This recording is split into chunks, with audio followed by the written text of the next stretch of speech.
Jake thought he was untouchable, the king of the school, feared by everyone who crossed his path. But when Ryan, the quiet new kid, walked into the picture, Jake saw an easy target, someone he could torment without consequence. Or so he thought. Who was Ryan really? Why did he never react to Jake's bullying? And what secret about his family would make even the fearless Jake stop in his tracks? One thing's for sure. When you mess with the wrong person, the fallout can change everything. Let's find out, but before we dive into this story, comment below where you're watching from today, and if you enjoy this tale with unexpected twists and moments of justice, don't forget to subscribe. The hallways of Ridgewood Middle School were Jake's kingdom, and everyone in it knew their place. At 13 years old, Jake had perfected the art of intimidation. His tall frame and sharp tongue made him a force to be reckoned with. His victims ranged from the shy 7th grader who accidentally brushed against him in the lunch line to the star athlete who dared to score higher than him in gym class. Teachers noticed his behavior, of course, but Jake had mastered the art of just skating by without crossing any lines that would land him in serious trouble. A shove here, a snide comment there. It was enough to make him feared, but not enough to warrant a trip to the principal's office. The other students learned to avoid his wrath by staying out of his way and never, ever meeting his gaze. But while Jake enjoyed his reign, a subtle boredom began to creep in. He craved a new challenge, someone who would be fun to break. So, when the rumors started about a new kid transferring in, Jake's interest was piqued. "Did you hear?" whispered Mia, one of the girls from Jake's homeroom. "There's a new boy starting today. He's in 8th grade like us." "Big deal," Jake said with a smirk. "What's his name?" "I think it's Ryan," Mia replied. "He's from out of state. My mom said his family moved here for work or something." Jake shrugged, feigning disinterest. "We'll see if he survives the first week." When Ryan walked into the classroom that morning, Jake immediately sized him up. The boy was small for his age, with oversized glasses that slid down his nose and a backpack that looked heavier than he was. He clutched a book tightly to his chest as he scanned the room, searching for an empty seat. Jake leaned over to his friend Connor. "Looks like we've got ourselves a bookworm," he muttered with a grin. Ryan didn't seem to notice the murmurs or the stares as he settled into a desk near the back. He opened his book and began reading, completely unaware or uncaring of the attention he was getting. Throughout the day, Jake kept an eye on him. Ryan didn't talk much and kept to himself during lunch. When the bell rang for recess, he sat on a bench near the edge of the playground, his nose buried in another book. By the end of the day, Jake had made up his mind. Ryan was going to be his new project. "This kid doesn't even know what's coming," Jake said to Connor as they walked to the bus stop. Little did Jake know, Ryan was nothing like the other kids he'd bullied before. Beneath that quiet demeanor and those thick glasses was a secret Jake couldn't possibly imagine. One that would turn the tables in a way he never saw coming. What happens when the bully strikes, but his target refuses to react? Jake is about to find out, and he won't like the answer. The buzz about Ryan hadn't died down by the next day. Students whispered in the hallways about the quiet new boy who seemed to exist in his own little world. Some thought he was just shy. Others speculated he was hiding something. Jake, however, was certain of one thing: Ryan was an easy target. As the morning bell rang, Jake strolled into class, his usual confident smirk in place. Ryan was already there, seated in the same spot at the back of the room. He was engrossed in a thick book, oblivious to the noise and chatter around him. Jake sauntered past Ryan's desk, accidentally knocking his pencil case to the floor. The clatter drew the attention of several students, who paused to see how the new kid would react. "Oh, my bad," Jake said, his voice dripping with mock sincerity. "Didn't see that there." Ryan glanced up from his book, his expression calm. Without a word, he leaned down, picked up his pencils, and placed them neatly back in the case. Then, he returned to his reading as if nothing had happened. Jake frowned. Most kids would have stammered an apology or glared back at him, but Ryan didn't even flinch. It was as if Jake didn't exist. By lunchtime, Jake had decided to test Ryan again. He spotted him sitting alone at a corner table in the cafeteria, eating quietly while reading another book. Jake grabbed his tray and made his way over, flanked by his usual crew of Connor and Matt. "Hey, new kid," Jake said, sliding into the seat across from Ryan. You're making this way too easy. Sitting all alone like this? It's kind of sad, don't you think? Ryan looked up, meeting Jake's gaze for the first time. His expression was unreadable, calm, measured, and completely devoid of fear. I'm fine, he said simply, his voice steady. Connor snickered, but Jake wasn't laughing. There was something unnerving about Ryan's calmness. He expected the new kid to shrink under pressure, to show some sign that he was intimidated. Instead, Ryan returned to his meal, completely unbothered. Finit, ooh? Jake said, leaning closer. We'll see how long that lasts. Jake grabbed Ryan's milk carton and tipped it over, letting the liquid spill across the table. A few kids at nearby tables gasped, but Ryan didn't react. He calmly stood up, grabbed a handful of napkins, and cleaned up the mess without a word. Jake leaned back in his seat, annoyed. What's your deal? He demanded. Ryan paused, looking Jake in the eye. You really don't want to do this, he said softly. Jake laughed, but the sound was hollow. Oh yeah? And why's that? Ryan shrugged, picking up his tray. You'll find out eventually. As Ryan walked away, Jake sat frozen in his seat, unsure why those simple words unsettled him so much. Jake isn't used to being ignored, and Ryan's calm defiance is starting to get under his skin. But who is Ryan really? And what is he hiding? Jake couldn't shake the way Ryan had looked at him during lunch. It wasn't defiance, fear, or even indifference. It was something else entirely, like he knew something Jake didn't. That thought gnawed at him. And by the next day, Jake decided he wasn't going to let it slide. Ryan had to learn his place. It started small, as Jake liked to do. During morning classes, he flicked wads of paper at Ryan's back, grinning as they stuck to his sweater. Ryan didn't react. He didn't even turn around. Jake muttered under his breath, frustrated. By the time gym class rolled around, Jake was itching to get a rise out of him. The students were playing dodgeball, and Jake, who prided himself on his aim, saw the perfect opportunity. Ryan was standing near the back, trying to stay out of the action. With a wicked grin, Jake wound up and hurled the ball as hard as he could. It hit Ryan square in the shoulder with a loud thwack. A few kids laughed nervously, and even the coach looked over with a raised eyebrow. Ryan stumbled slightly, but remained standing. He turned slowly to face Jake, his expression calm as ever. Nice throw, he said simply, then walked off the court to retrieve the ball. Jake's grin faltered. You're welcome, he called after him, trying to maintain his bravado. But Ryan didn't say anything else. He picked up the ball, tossed it to another player, and returned to his spot like nothing had happened. By the end of gym class, Jake's frustration had reached a boiling point. As the students filed out of the locker room, Jake lingered, waiting for Ryan. When the new kid finally appeared, Jake stepped in front of him, blocking his path. What's your problem? Jake snapped. Ryan tilted his head, looking genuinely confused. I don't have a problem. Yeah, you do, Jake growled, his voice low. You're walking around here like you're better than everyone else. Like nothing bothers you. Well, guess what? That doesn't fly with me. Ryan sighed and adjusted his glasses. Jake, I'm not trying to start anything with you. I just think you're wasting your energy. Jake blinked, caught off guard. Wasting my energy? What does that even mean? Ryan gave him a small, almost pitying smile. You'll figure it out. Before Jake could respond, Ryan stepped around him and walked away, leaving Jake standing there, fists clenched and jaw tight.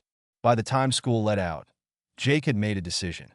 He was going to corner Ryan after school and make sure the new kid understood who was in charge.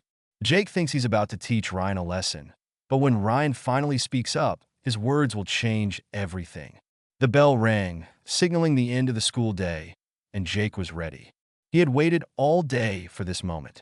The new kid had been too calm, too collected, and it grated on him like nails on a chalkboard. Jake was going to put Ryan in his place, once and for all.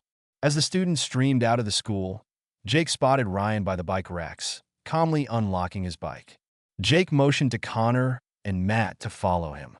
The three of them approached Ryan, cutting him off before he could leave. Going somewhere, new kid? Jake said, his tone mocking. Ryan glanced up, his expression unreadable. Home. Jake chuckled, stepping closer. Not so fast. We need to have a little chat first. Ryan sighed and set his bike upright. He turned to face Jake fully, his calm demeanor unshaken. What do you want, Jake? What do I want? Jake repeated, feigning shock. How about some respect? You've been walking around like you're better than everyone else. Like you're too good to play by my rules. Ryan raised an eyebrow. Your rules? I didn't realize this school was yours. The other kids who had gathered around to watch the confrontation let out a few nervous chuckles, but Jake wasn't amused. He stepped closer, his voice low and threatening. It is. And if you don't start playing along, things are going to get a lot harder for you. Ryan looked at him for a long moment, then shook his head. Jake, you really don't want to do this. The crowd fell silent. Even Connor and Matt exchanged uncertain glances. Jake frowned, thrown off by Ryan's calm response. What's that supposed to mean? Ryan adjusted his glasses, his voice steady and even. I'm just saying, you don't know who you're messing with. You don't know who I am or who my family is. And if you did, you'd probably rethink this whole tough guy act. For a split second, Jake hesitated. The way Ryan spoke, calm, almost bored, unnerved him. But he quickly shook it off and laughed. Oh, I'm so scared. What? Is your dad a cop or something? Ryan didn't answer right away. Instead, he gave Jake a small, almost pitying smile. Not exactly. Before Jake could push further, the deep rumble of an engine filled the air. Heads turned as a sleek black car pulled up to the curb. Its tinted windows gleamed in the fading sunlight, and the crowd murmured in confusion. The car door opened, and a tall, imposing man stepped out. His sharp suit and commanding presence instantly silenced the crowd. Even the teachers supervising the dismissal stopped what they were doing to watch. Ryan glanced at the man and gave a small nod. Uncle Marcus, he said, his voice calm, but with a hint of relief. The man's eyes scanned the scene before landing on Jake. His gaze was sharp, calculating, and full of authority. Jake felt a chill run down his spine. Who is Marcus? And what does he have to say about Jake's treatment of his nephew? Jake is about to learn a lesson he'll never forget. The silence was deafening as Marcus Rhodes stepped out of the car. He stood tall, his tailored suit impeccable, and his polished shoes reflecting the fading sunlight. There was something about him, an air of authority that made even the teachers hesitate to approach. Jake, for the first time in as long as he could remember, felt small. The man's gaze swept over the crowd, landing squarely on Ryan. His expression softened ever so slightly as he walked toward his nephew. Ryan, he said in a deep, steady voice. Everything all right here? Ryan nodded.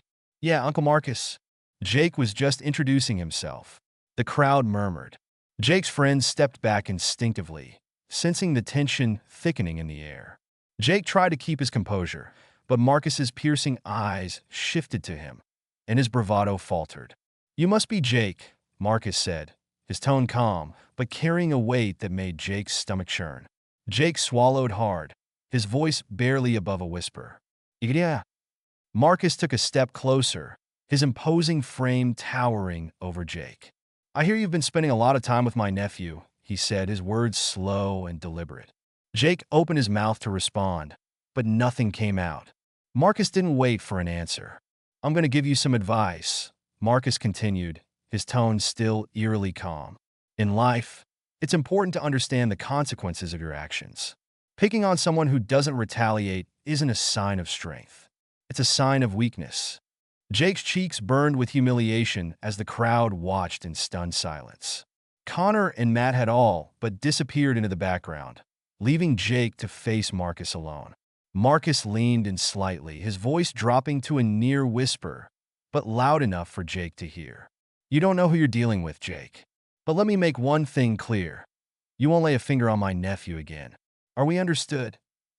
Jake nodded quickly, his confidence completely drained. Yes, sir. I understand. Marcus straightened, his expression unreadable. He glanced back at Ryan. Let's go. Ryan gave Jake one last calm look, then picked up his bike and followed Marcus to the car. Before getting in, Marcus paused and turned back to the crowd, his sharp eyes scanning the students. Treat each other with respect, he said, his voice firm. You never know who someone is or who's looking out for them. With that, he got into the car, and they drove off, leaving the schoolyard buzzing with whispers. Jake stood frozen, his hands trembling at his sides. The weight of Marcus's words hung over him, and the realization of what he'd gotten himself into finally hit. As the whispers about Marcus Rhodes spread through the school, Jake's world begins to crumble. But who is Marcus really, and what kind of power does he hold? By the next morning, Ridgewood Middle School was buzzing with gossip. Everyone had seen the black car, the suited man, and the way Jake had been put in his place. And for once, Jake wasn't the one holding court in the hallways. Instead, he was the center of whispered conversations he couldn't control. "I heard he's in the FBI," one student said. "No way. My dad says he's some kind of military big shot," another chimed in. "I heard Marcus Rhodes took down a whole gang single-handedly," a boy added dramatically, earning gasps from the group around him. Jake's face burned as he passed by. Everywhere he turned, people were talking about him, about how he had stood there, pale and speechless, while Ryan's mysterious uncle had practically stared him down into submission. For the first time, Jake avoided eye contact as he walked through the school. His usual swagger was gone, replaced by a nervous energy he couldn't shake. Meanwhile, Ryan was as calm and collected as ever. He walked the halls with his usual quiet confidence, unbothered by the attention he was getting. Students who had never noticed him before now gave him respectful nods or whispered his name in awe. By lunchtime, Jake had reached his breaking point. He stormed over to Connor and Matt, who were sitting at their usual table. "Did you hear what people are saying about me?" Jake hissed, slamming his tray onto the table. Connor shifted uncomfortably. "Yeah, it's all over the place. Why didn't you back me up yesterday?" Jake demanded, his voice low but furious. Matt looked away, muttering, "I don't know, Jake. That guy, Marcus, he wasn't someone to mess with. You saw the way he looked at you." Jake gritted his teeth, but he didn't have a response. The truth was Marcus had rattled him to his core. There was something about the man's presence that made Jake feel like a child caught with his hand in the cookie jar.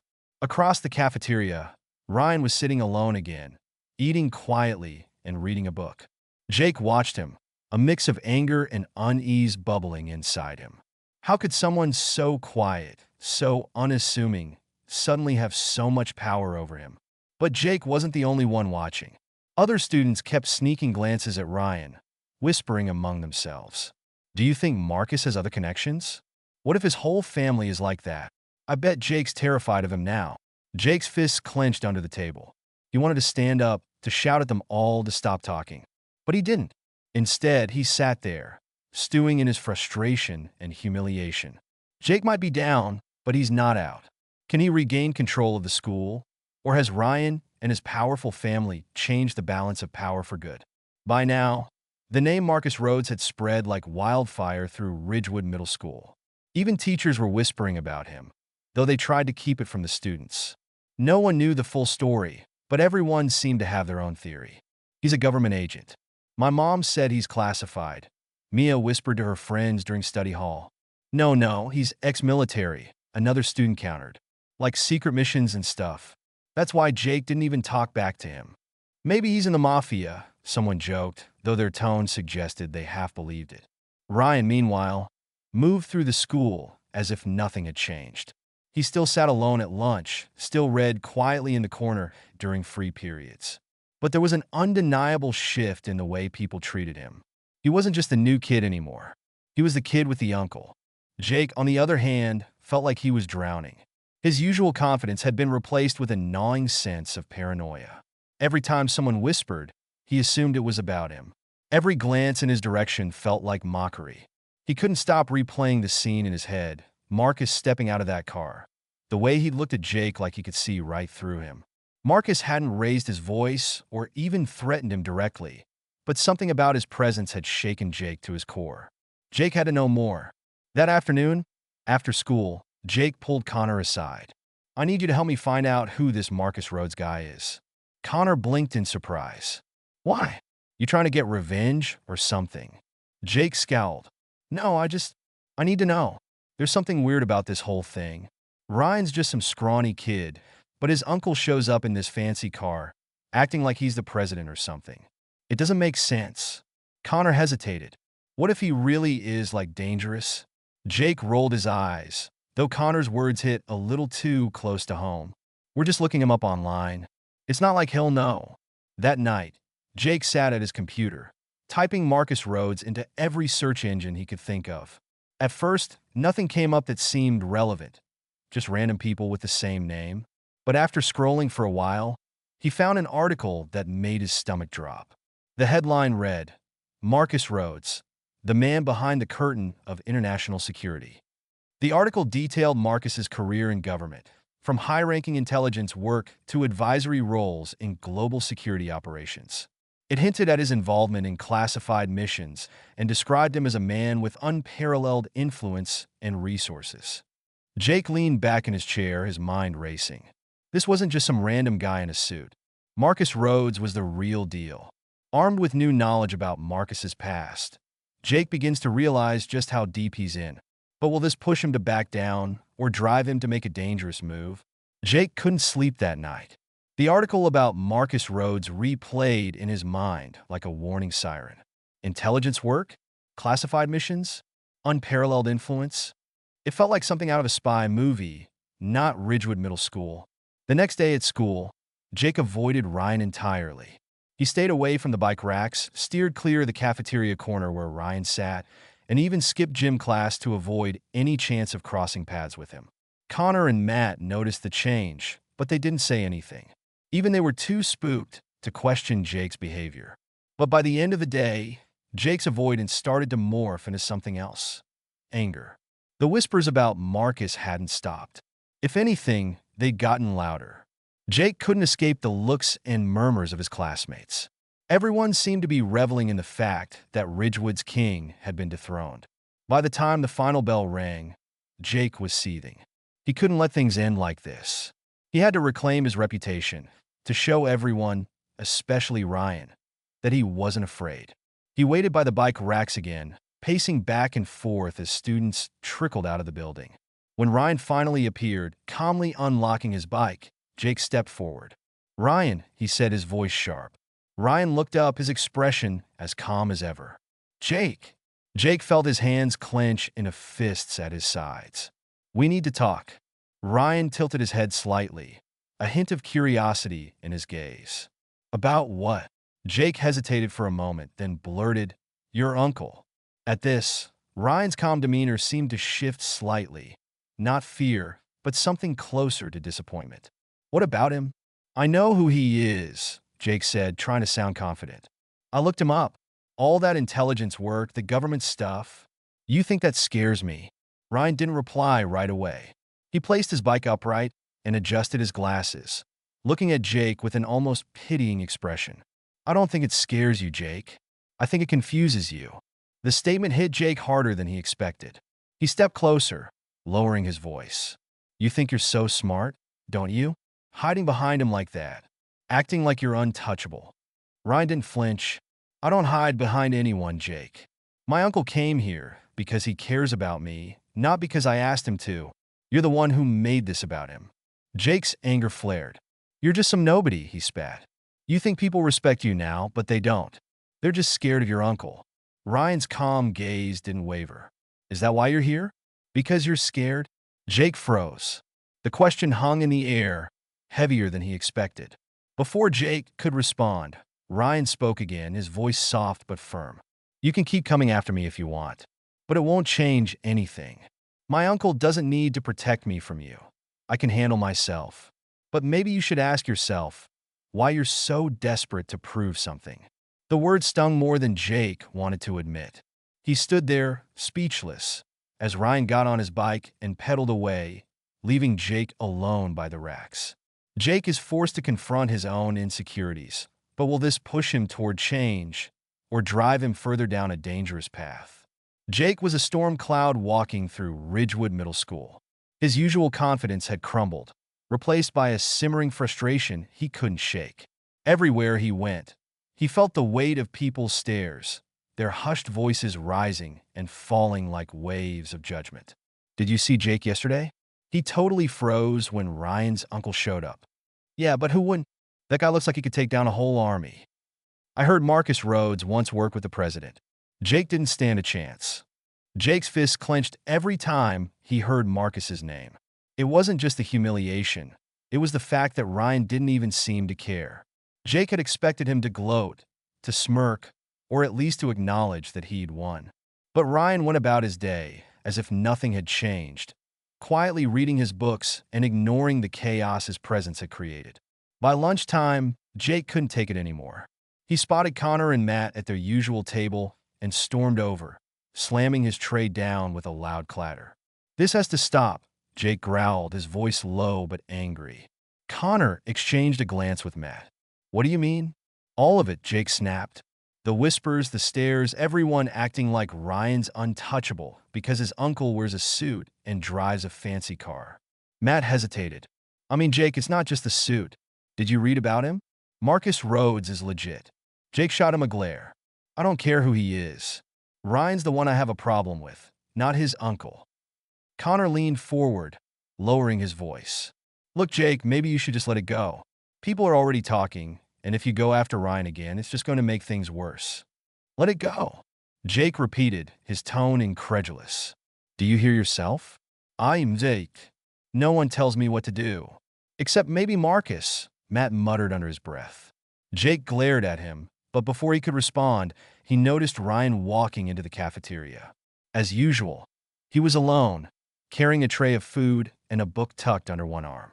He moved to his usual spot in the corner, completely unbothered by the dozens of eyes watching him. Jake stared at him, a knot of anger twisting in his chest. It wasn't just that Ryan had stood up to him, it was the way he did it. Calm, collected, and without a hint of fear. It was like Jake didn't even matter to him. "I'm not letting this go," Jake muttered, standing abruptly. Connor grabbed his arm. "Jake, don't." Jake shook him off and marched across the cafeteria, his heart pounding. He didn't have a plan. All he knew was that he couldn't let things end the way they had yesterday. When he reached Ryan's table, he slammed his hand down on the surface, making Ryan look up from his book. "We're not done," Jake said through gritted teeth. Ryan didn't seem surprised. He set his book down carefully and looked at Jake with that same calm expression that drove him crazy. "What now?" Jake leaned in, lowering his voice. "I'm not scared of you, or your uncle, or whatever little secret you're hiding." Ryan tilted his head slightly. "Then why are you here?"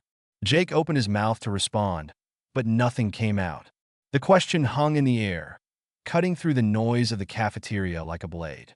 Ryan leaned back in his chair, his voice steady. "You can keep trying to prove something, Jake, but the truth is, you're only making it worse for yourself." Jake stood there, his anger wavering as the weight of Ryan's words settled over him. For the first time, he wasn't sure what to do. Jake is at a crossroads. Double down on his quest to regain control or finally confront the truth about himself. Which path will he choose? The rest of the cafeteria watched the standoff in silence, eyes darting between Jake and Ryan. Jake's jaw tightened as he stood frozen, Ryan's calm gaze pinning him in place. The weight of Ryan's words hung in the air. "You're only making it worse for yourself." Jake finally turned on his heel and walked away, his face burning. He could hear the murmurs behind him, feel the eyes on his back, and it made his blood boil. But beneath the anger was something else, something he wasn't used to feeling: doubt. For the next few days, Jake avoided Ryan altogether. It wasn't just because of Marcus, although the thought of that black car and the man's piercing gaze still sent a shiver down his spine. No, it was because every time Jake saw Ryan, he felt exposed. Like Ryan could see through the tough guy act Jake had spent years perfecting. Meanwhile, the school had shifted. The power Jake once held over everyone seemed to dissolve. Without his usual bluster, kids began to stand a little taller, speak a little louder. And Ryan? Ryan's presence had grown in an unexpected way. He didn't say much, but his calm confidence made people take notice. "Ryan's kind of cool," Mia said to her friends one afternoon. "He's quiet, but like in a mysterious way." "Yeah," another girl agreed. "And did you see how he stood up to Jake? That was brave." Jake overheard snippets like this everywhere he went. Each one felt like a dagger. For years, he'd been the one everyone looked up to or feared. Now it seemed like the balance had shifted, and Ryan, the kid who barely spoke, had taken his place. One afternoon, Jake sat outside on the bleachers behind the school, staring at the empty field. Connor and Matt sat nearby, their conversation barely registering in his mind. "You all right, man?" Connor finally asked, breaking the silence. Jake didn't answer right away. "Do you think I'm a joke?" he asked quietly. Connor blinked in surprise. "What? No way, dude. Why would you even say that?" Jake shrugged, his gaze fixed on the horizon. "It's like ever since Ryan showed up, everything's different. People don't look at me the same anymore." Matt hesitated. "I don't think it's about Ryan, Jake. I think maybe it's about how you've been acting." Jake turned to glare at him, but Matt held up his hands. "I'm just saying, you used to be the guy everyone wanted to avoid, but now, maybe people are starting to realize they don't have to." The words stung, but Jake couldn't deny there was some truth to them. He sighed and leaned back, staring up at the sky. "I don't know what to do anymore," he admitted. Connor glanced at Matt before speaking. "Maybe you don't have to do anything. Maybe it's time to just stop." Jake frowned. "Stop what?" "Stop trying to prove something," Connor said. "Ryan's not coming after you, man. You're the one who keeps going after him. Maybe if you let it go, things will go back to normal." Jake didn't respond, but the words stuck with him as the afternoon slipped into evening. Can Jake take Connor's advice and let go of his need to control? Or will his pride push him to make one final move? That night, Jake lay awake in bed, staring at the ceiling. Connor's words echoed in his mind. Stop trying to prove something. But what did that even mean? Jake had spent years building his reputation as the toughest kid in school. It wasn't just something he did, it was who he was. Or was it? The more he thought about it, the more Jake realized how empty it all felt. Sure, people feared him, but what did that actually get him? He didn't have many real friends. Connor and Matt stuck around, but they rarely challenged him. And now, with the school dynamic shifting, Jake felt more alone than ever. His thoughts drifted to Ryan. That kid was so different. Jake couldn't figure him out, and that drove him crazy. Ryan didn't need to prove anything to anyone. He didn't care what people thought of him. And yet people were starting to respect him, not out of fear, but because of how he carried himself. Jake sat up in bed, rubbing his hands over his face. Maybe Connor was right. Maybe he needed to stop trying to control everything. But could he really let it all go? What would that even look like? The next day at school, Jake kept his head down, avoiding the usual routes where he might run into Ryan. But by lunchtime, fate seemed to intervene. Jake rounded a corner and nearly walked straight into Ryan, who was carrying a stack of books. "Jake," Ryan said calmly, stepping back to steady himself. Jake froze. This was it, another chance to pick a fight, to prove he still had power. But instead of lashing out, he heard himself say, "Hey." Ryan tilted his head slightly, studying Jake with that same calm curiosity. "What's up?" Jake hesitated, then sighed. "Nothing.